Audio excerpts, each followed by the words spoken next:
Bueno, hola, buenas tardes a todos y todas. Nada, yo simplemente voy a hacer una introducción muy pequeñita, ¿vale? Algunos, como todavía están llegando, os dejo ya directamente con Club Manhattan, que os contarán mejor quiénes son.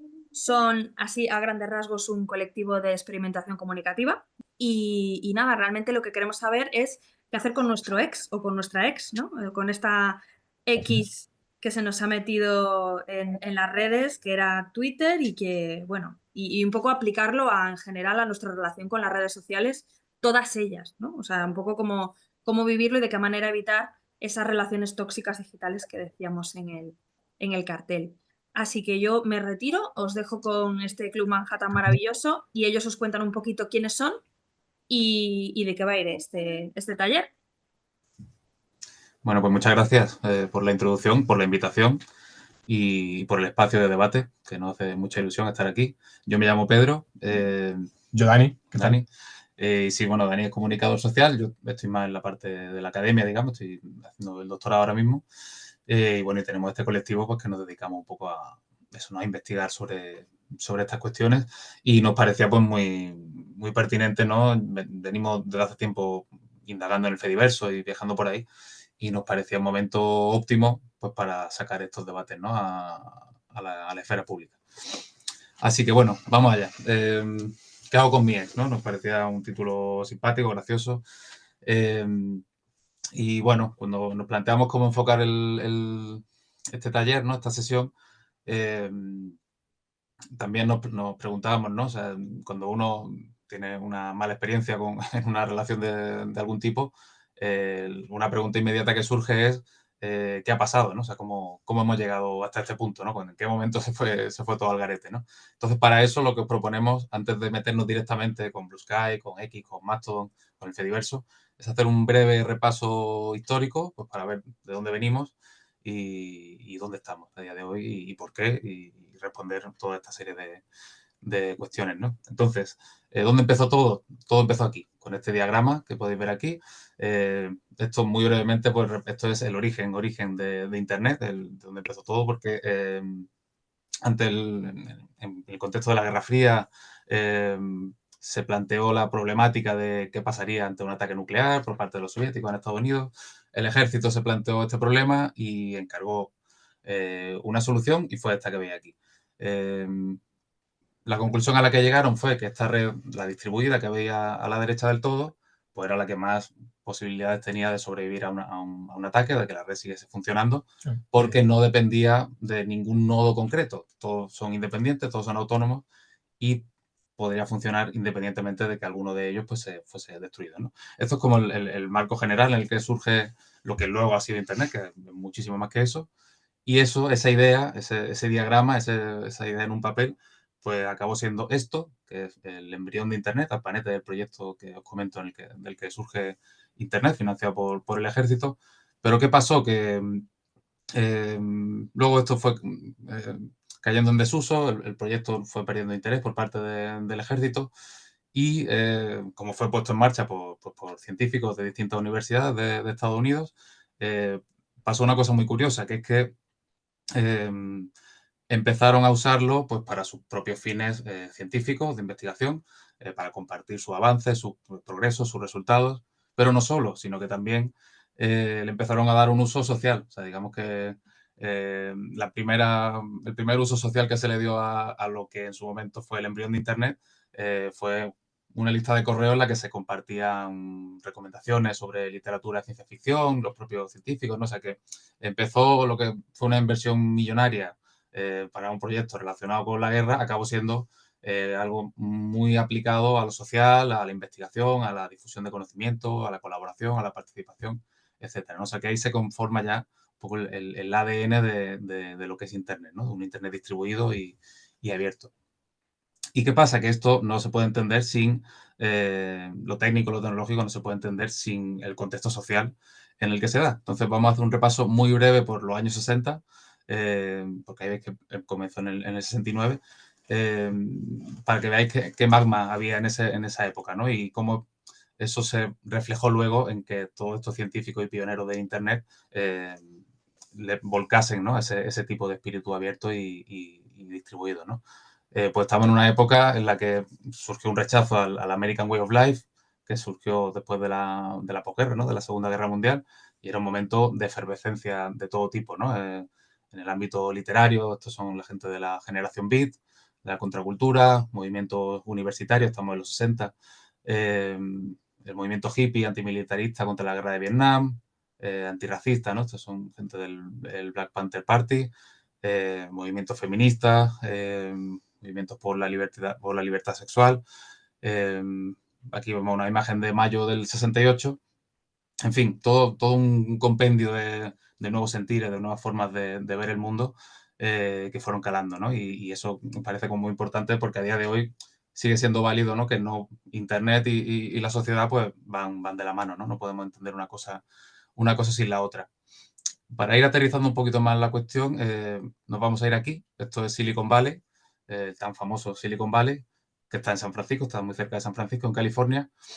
Y pasó el tiempo, digamos, no me voy a detener mucho más en el repaso histórico pretérito, pero ¿qué sucedió? Que en los años 70, los años 80, pues se fue gestando una ideología, una forma de pensar que fue cooptando toda esa potencia contracultural, lo fue cooptando el sistema y se desarrolla, surge lo que se denomina la ideología californiana, que es una especie de síntesis prácticamente imposible, porque hay veces que son tres elementos muy dispares, entre un determinismo tecnológico que pensaba que todo se podía solucionar con la tecnología, ese individualismo extremo que en los 80 con el neoliberalismo arrasa con todo, y esa herencia contracultural, libertaria, hippie, bueno, se combinan esos elementos y eso es un poco el germen que está en Silicon Valley y en todas estas empresas que a día de hoy pues marcan un poco el panorama, ¿no? Tecnológico y también social.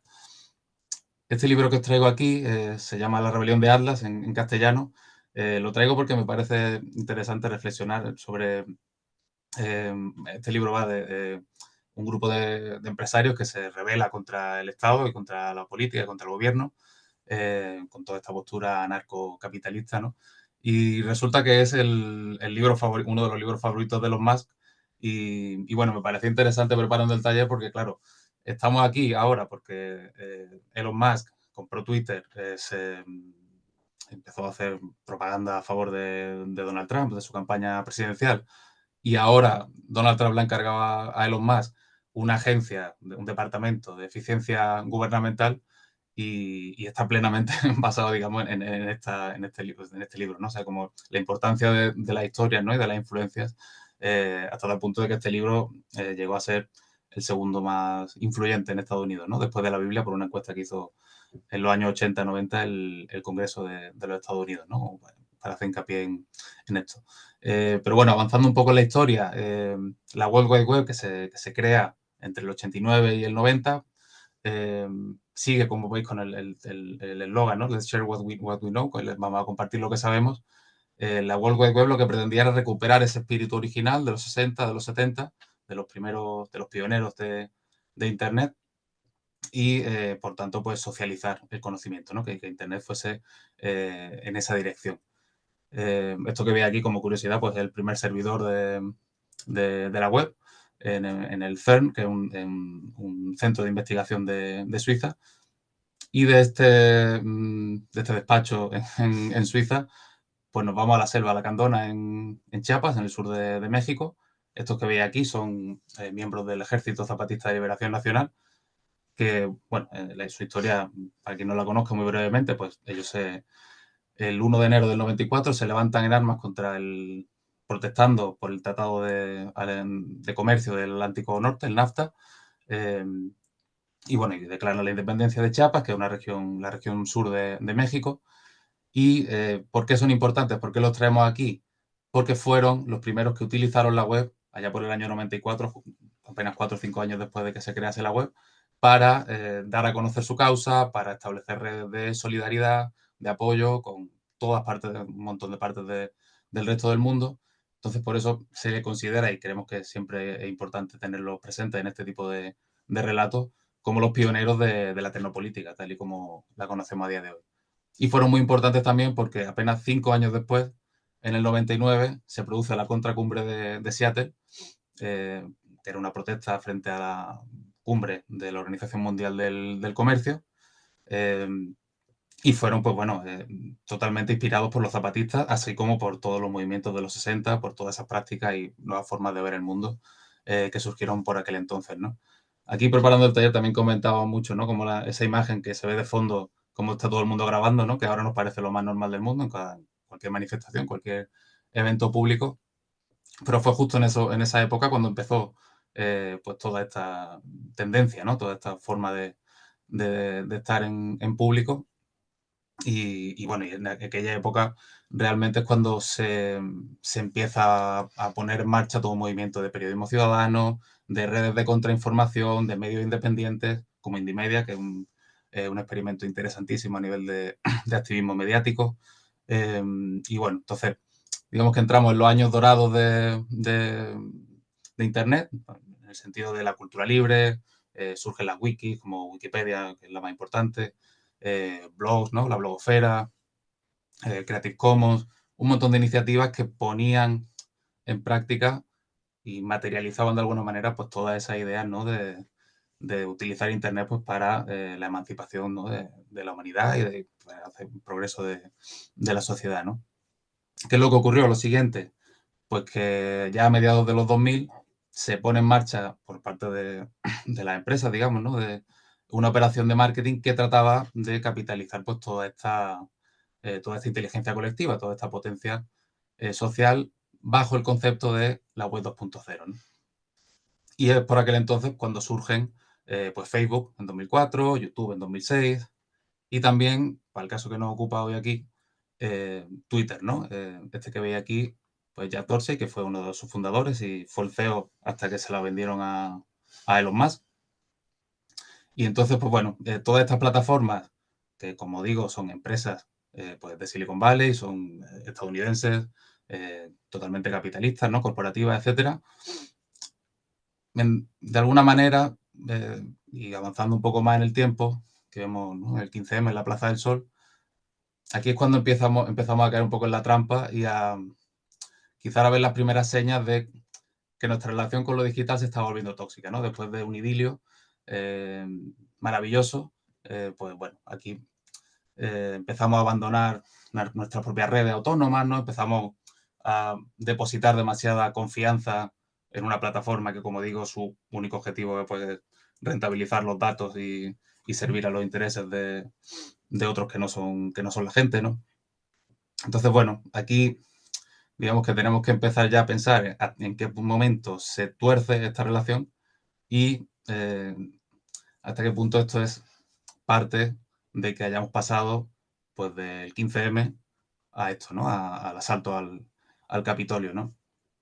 Porque ¿qué pasa? Que si no tenemos la propiedad de los medios de comunicación, de las infraestructuras digitales, pues estamos totalmente a merced de los intereses de cualquiera que tenga la capacidad de comprar Twitter, como hizo Elon Musk hace un par de años, que se gastó 44.000 millones de dólares en comprarla, básicamente pues para tener un espacio en el que promover la agenda reaccionaria y de extrema derecha y aupar a Trump a la Casa Blanca, que como hemos visto pues lo ha conseguido y ha sido recompensado por ello.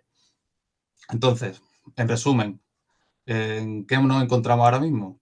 Pues nos encontramos aquí, nos encontramos en una mierda. O sea, esto lo traemos porque nos parece súper interesante una propuesta de Cory Doctorow, un escritor y teórico de los medios, que habla pues de la mierdificación, ¿no? Enshittification en inglés, ¿no? Y básicamente lo que analiza con esto, su diagnóstico, es que estas plataformas pues básicamente siguen una estrategia que es hacerte entrar en esa plataforma, se genera un efecto red, por el cual cuanta más gente entra, más valor tiene esa plataforma. Luego esa plataforma se pone a disposición de los verdaderos clientes, que no somos nosotros, sino pues las empresas que utilizan esos datos pues, para anunciarse, para vender sus productos, etcétera. Y luego, cuando esa plataforma empieza a perder calidad, pues acaba simplemente intoxicándose y ya el único objetivo que queda es ser rentables de cara pues, a los fondos de capital de riesgo, que son los que han puesto en marcha y han permitido el desarrollo de esa plataforma, ¿no? Con lo cual, ¿en qué acabamos? Pues en que básicamente esa plataforma o se cierra o se transforma en un X y entramos pues, en este debate en el que estamos, ¿no? De si tenemos que irnos, no tenemos que irnos, ¿no? Si somos dueños o no de esa plataforma, en fin, tenemos que plantearnos realmente hasta qué punto, pues, esto, ¿no? Que dice aquí Proyecto Una en un meme que nos parece fantástico, que es que ninguna empresa tiene interés en construir un espacio sano de debate público, ¿no? O sea, que hasta qué punto, pues bueno, debemos abandonar X o no, ¿no? O Blue Sky es una alternativa, ¿no? Aquí vemos a Yatorsi de nuevo. Así que, bueno, pues a partir de aquí le paso la palabra a Dani y vamos a intentar ahora sí responder a la pregunta de ¿qué hago con mi ex? ¿no? ¿Qué hago con mi ex? Porque es un poco, gracias Pedro. Justo lo que dice Pedro, o sea, hemos llegado a un punto en el que tenemos una relación tóxica con las redes y hemos visto muy necesario, o sea, sí o sí, empezar con una introducción en la que entendamos dónde estamos y de dónde venimos. O sea, es necesario justamente plantear una mirada tecnopolítica a las redes porque la falta de esa mirada de cómo han sido construidas, de cómo nacen hasta cómo han ido evolucionando, es lo que realmente nos hace estar aquí hoy, ¿no? En colectivos, organizaciones, medios de comunicación que adoptan justamente, o sea, porque nos convence, ¿no? Esa ideología californiana, ya en ese 15M se veía como en plan de hay que estar donde está la gente, pero obviamente, pero ¿qué ocurre cuando estamos en lugares donde no responden a formas de relacionamiento que puedan ser más social, que acabamos con una relación tóxica? Entonces, vamos a ver qué hago con mi ex. Lo primero es entender, y aquí volvemos a esta imagen tan importante que mencionaba Pedro, cómo se forma X, ¿no? O sea, Twitter en su momento, una red centralizada, una red que es como, si tú quieres tener una cuenta, te la abres aquí y desde aquí yo voy a decirte lo que puedes decir, cuando lo puedes decir, cuando se cae del todo y ya está. ¿Y qué ocurre en una red así? Que llega alguien, la compra, obviamente decir X, decir Twitter, es algo como muy abstracto, ¿no? Nos ocurre como con el tema de la materialidad, en plan de la nube. No, la nube no. Internet son un montón de cables, un montón de máquinas, gastando muchísima energía. Pues esto es lo mismo. Ahora conseguimos ponerle cara al villano y decir en plan de, bueno, es que ahora hay una agenda aún más clara todavía y lo que ocurre es que desde aquí no se puede hacer nada y eso es una realidad. Hemos visto justo cuando ha ocurrido esto los mensajes que se han ido poniendo, ¿no? Y hemos visto desde la política tradicional, pues esto, un partido de gobierno que dice, no, es que es más importante, ¿no? El golpe en el pecho, ¿no? En plan, es súper importante seguir ahí dando el debate, ¿no? Desde la izquierda incluso, ¿no? En plan de, es más importante el espacio de discusión política, aunque sea feo, ¿no? Es como decir, dar por hecho que el espacio de discusión política ya son estas redes. No hay alternativa, ¿no? No hay forma de que tengamos una relación sana y saludable. Es como decir, doy por hecho de que todas mis parejas me van a pedir que les comparta mi password porque ese es el tablero de juego y creemos que no.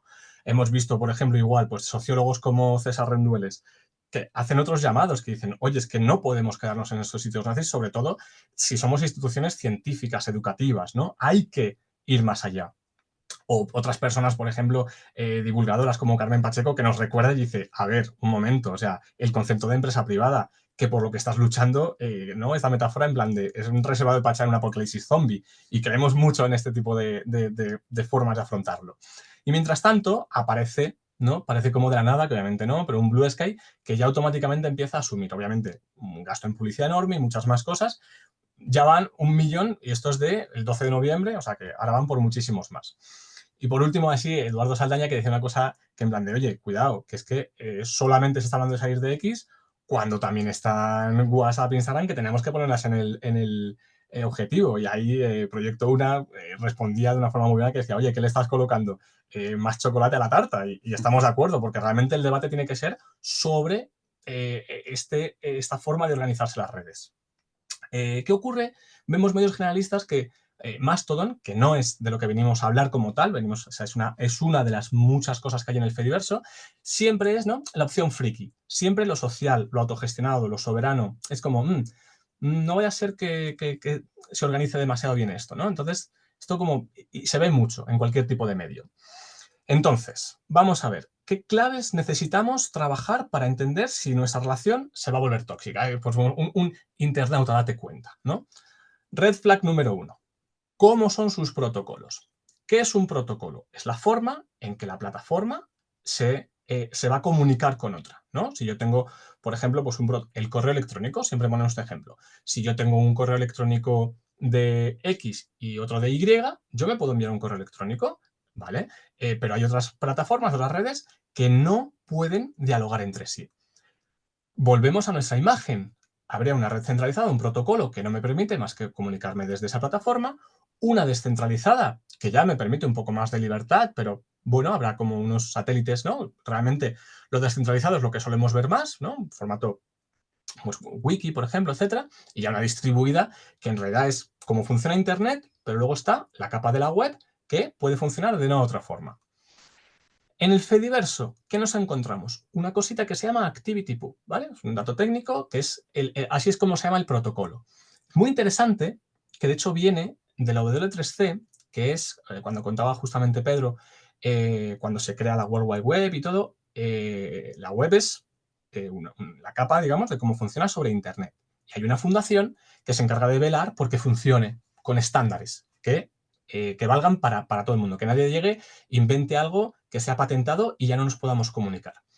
Y se hace un llamado justamente para formar un grupo de trabajo de la web social.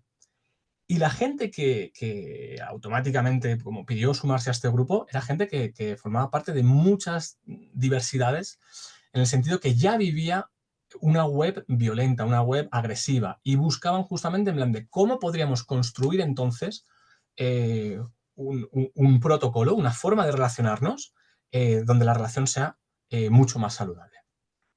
Y sale esto. ¿A qué nos recuerda esto? A esto, ¿verdad? O sea, lo que vemos ahí, como hay un loguito que reconoceréis, esa M con trompitas, Mastodon. Pero Mastodon no es el Fediverso, que es lo que solemos tender a pensar. Está esa P de colorines, que es PixelFed, está la W de WordPress, hay otra W de Write Freely, porque precisamente lo que hace este protocolo es que nos permite hablar con todas desde mi casa, desde donde yo me siento a gusto, con mis amigas, estoy segura, sé quién cuida de mis datos, entonces puedo relacionarme. Y precisamente se parece a esta forma de relacionarnos. ¿Cómo funciona el Fediverso? Entonces, por eso estamos acostumbrados a decir, oye, búscame en @Club Manhattan. No, aquí búscame en @Club Manhattan, pero en @ además en mi instancia, ¿no? Nosotros estamos en masto.novitec.es, ¿no? ¿Por qué? Que pone ahí mi perfil, la web o aplicación. Bueno, aquí la gente técnica nos podría matar, pero para que nos entendamos entre nosotras. Esa aplicación, esa web es donde han instalado ActivityPub, ¿no? En este caso, por ejemplo, Mastodon funciona con ActivityPub, ¿no? Las que hemos mencionado. Ahora, por ejemplo, WordPress le está metiendo un montón de energía en eso. Entonces yo voy a decir dónde está mi casa, cuál es mi nombre en mi casa, y voy a poder hablar con todas las otras personas, ¿vale? ¿Qué ocurre con Blue Sky? Que dice, que la fundación de la web ha hecho un protocolo que busca los estándares y que sea para todos y que no haya posibilidad de privatizarlo. No, nosotros somos mucho más listos y vamos a crear otro protocolo que va a funcionar aún mejor. La verdad que es notable lo que han creado con la tecnología que han hecho y demás, pero vamos a analizar un poquito el detalle cuánto permite de federación. Y así es como nos lo cuentan en su página. Obviamente, ahí, o sea, a nivel de diseño, nos remite mucho a la complejidad de lo técnico, de tal, ¿no? Pocas palabras.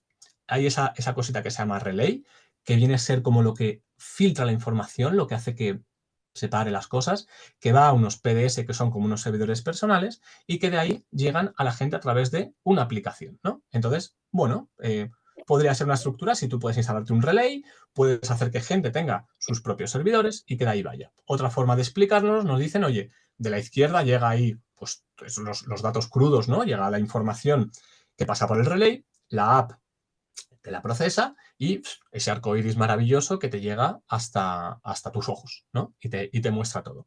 Entonces, lo que nos vienen a decir es esto. Oye, mirad, en Blue Sky vamos a poder tener una relación súper guay porque está distribuido, tú puedes montarte tu relay, tú puedes hacerte tus cosas, ¿no? Pero estamos todavía en un punto, no iba a decir subjetivo, pero no, de deseo, ¿no? En plan de proyección. Porque la realidad a día de hoy es esta. Que digo yo que os recordará algo, lo acabamos de ver, que es justamente la centralizada, cómo funciona Twitter.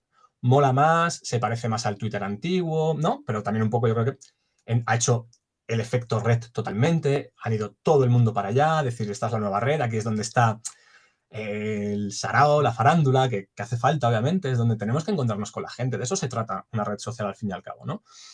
Pero no hay más que un relay, que es el de Blue Sky. Y tenemos que pasar por ahí.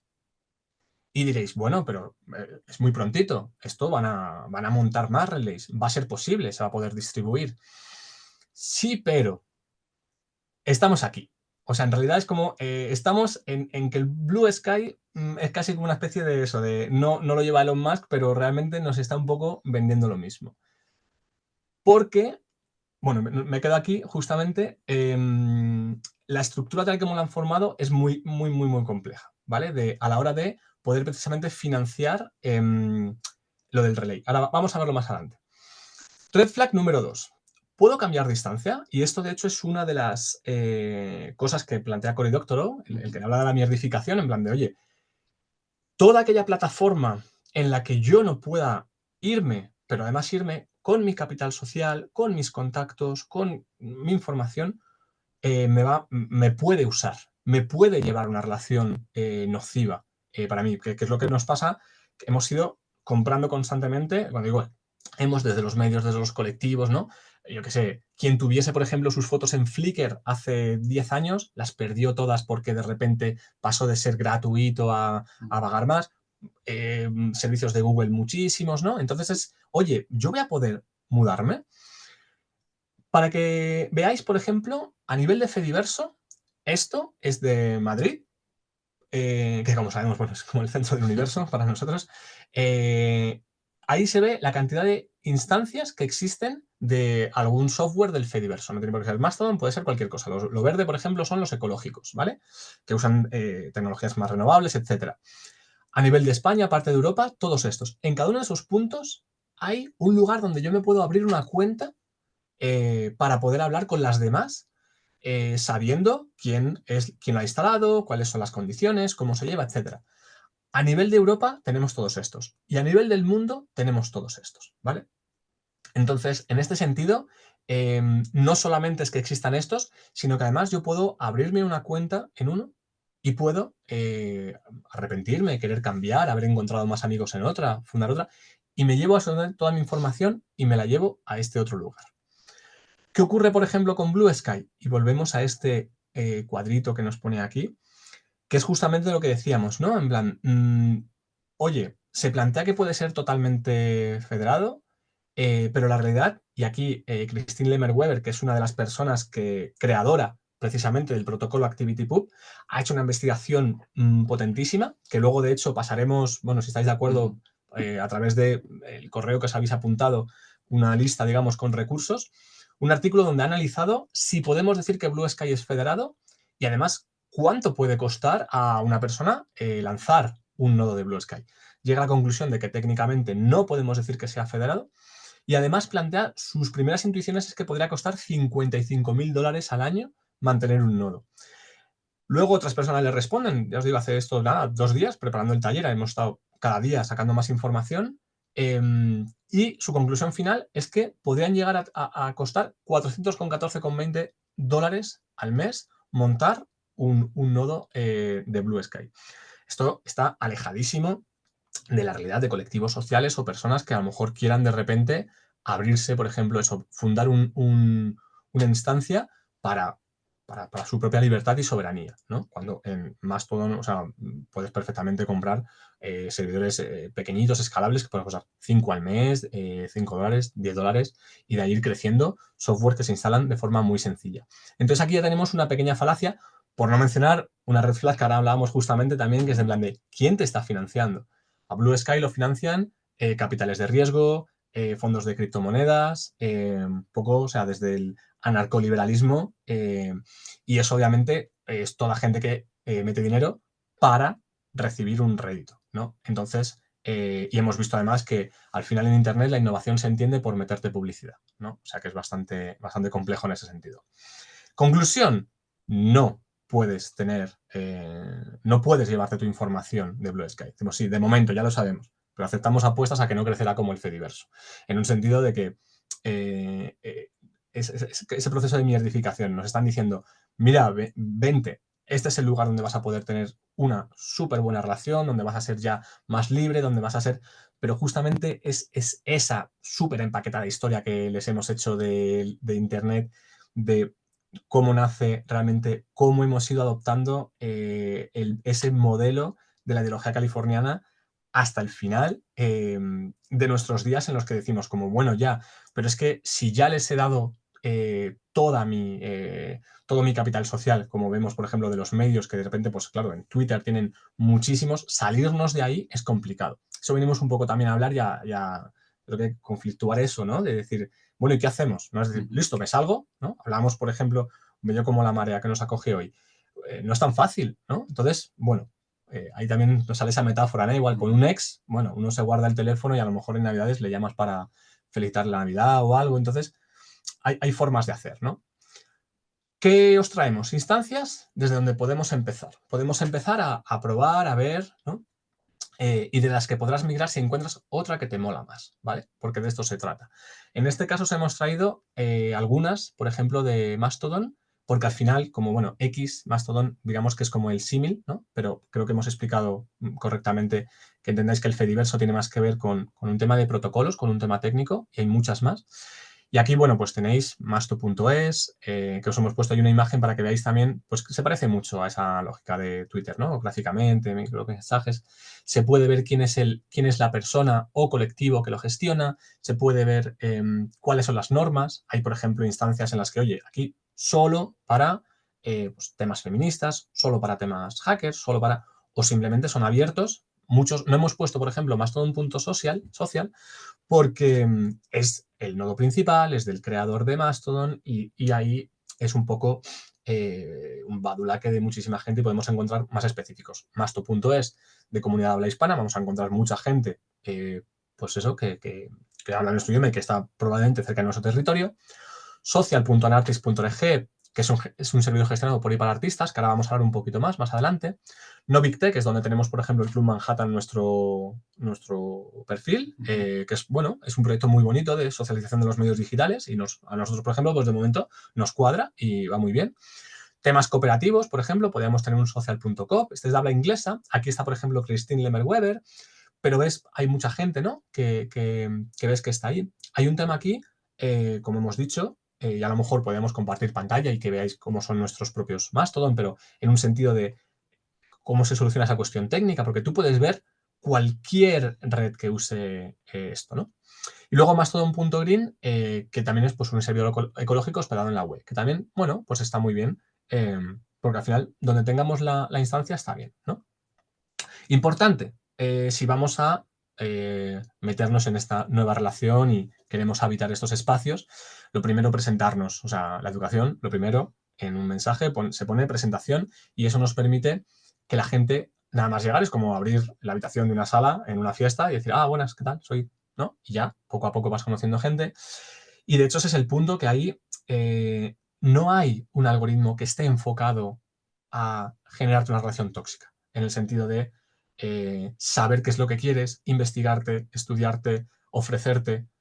Tienes que tener una actitud proactiva a la hora de encontrar esa información. Esto es lo que suele echar a gente para atrás, pero si lo pensamos un poco, ¿acaso toda esa información que les damos a las redes no es lo que nos ha metido precisamente en esta situación? ¿Acaso no deberíamos plantearnos, ¿no? Mirar, un poco recuperar, sin nostalgia, sino con una mirada animada a la historia y ver por qué nace precisamente algo como Internet, cuál es ese espíritu y cómo podríamos recuperarlo para habitarlo hoy, ¿no? Y ahí precisamente, pues, no buscar esa cantidad, sino buscar una calidad, ¿no? En los debates que se tienen, porque incluso nosotros muchas veces pensamos que no tiene tanto que ver con usar redes libres todo el tiempo, sino que a lo mejor es, oye, redes libres para cuando tengo tiempo, en un sentido de que también ir rebajando el tiempo que a lo mejor le dedicamos a lo digital, pues es muy positivo, ¿no? Y recordar que va de personas y comunidad. O sea, es que las cosas van despacio. Hay muchas veces, claro, que escuchamos, es que ya he estado en Mastodon, pero no ocurre nada, no veo a nadie. También hay un punto ahí de cómo podemos ir creando eso nosotras, ¿no?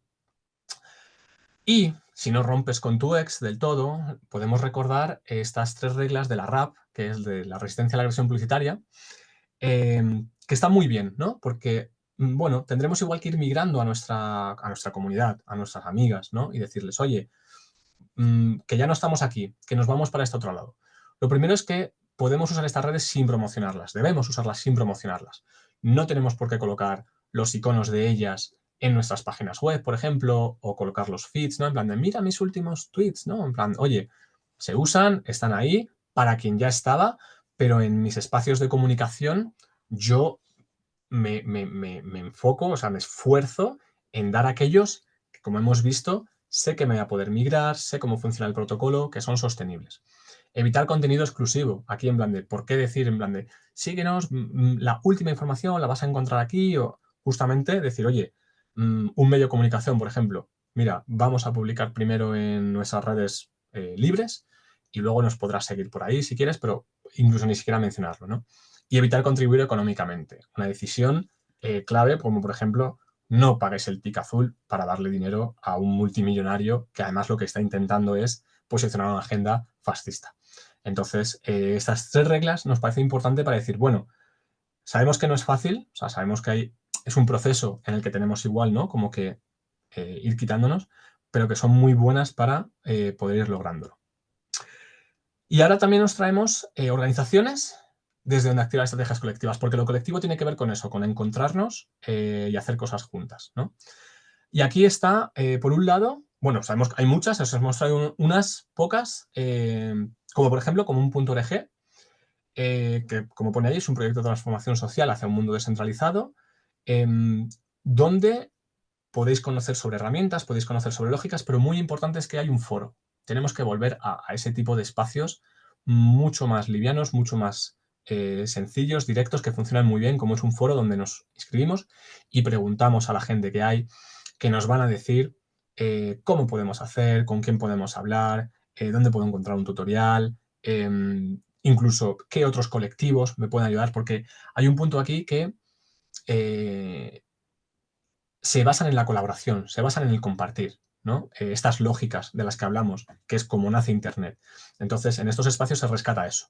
De la misma forma que Anartist, que habíamos mencionado, que era uno de los nodos que proponíamos, es una organización colectivo que desde Cataluña ofrecen redes sociales gobernadas por las usuarias, sin publicidad, ni algoritmos malignos, ni venta a terceros. Poca broma, ¿eh?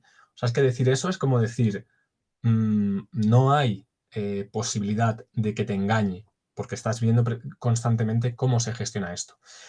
También hay un foro, muchas de las personas que están en Anartist están en común, ¿no? Que se pueden encontrar. Y es muy interesante habitar. Desde aquí, de hecho, además, bueno, hay más todo se ve abajo, ¿no? Pone videoartistas, PeerTube, ¿no? Y muchas más que está muy bien como para probar. Hay una cosa también, aquí el producto no eres tú, entonces no es gratis, que eso es muy interesante porque se plantea el decir, bueno, por montos muy económicos puedes lograr tener precisamente tus cuentas libres y sabiendo que eso ni va a ser utilizado para hacer publicidad, ni en tu contra, etcétera, y sabes además que permite que se sostenga, ¿sí? Y eso es clave también, porque así, si de repente es como por la voluntad de una persona, de un colectivo, ya hemos visto mucho a lo largo de la historia de Internet que por el voluntarismo los proyectos acaban cayendo. Entonces, muchas veces es mejor dar, ¿no? Invertir un poco de esos montos que van a cubrir los gastos de mantenimiento, instalación, etcétera, que decir, oye, es que si no es gratis no puedo, ¿no? Cuando hablamos de montos que son pequeños realmente. Comuniquilo, si bien no es como Común Anartist en un sentido estricto de ofrecer herramientas, etcétera, es un proyecto de Rita Barrachina muy interesante donde se puede aprender sobre cultura libre, comunicación, formaciones, talleres, manuales, pensando, por ejemplo, en ya colectivos u organizaciones que quieren empezar esos procesos de migración hacia herramientas y plataformas libres, ¿no? Entonces, aquí, por ejemplo, vais a encontrar, bueno, aparte de mucho apoyo y acompañamiento por parte de Rita, mucha información que ya está publicada.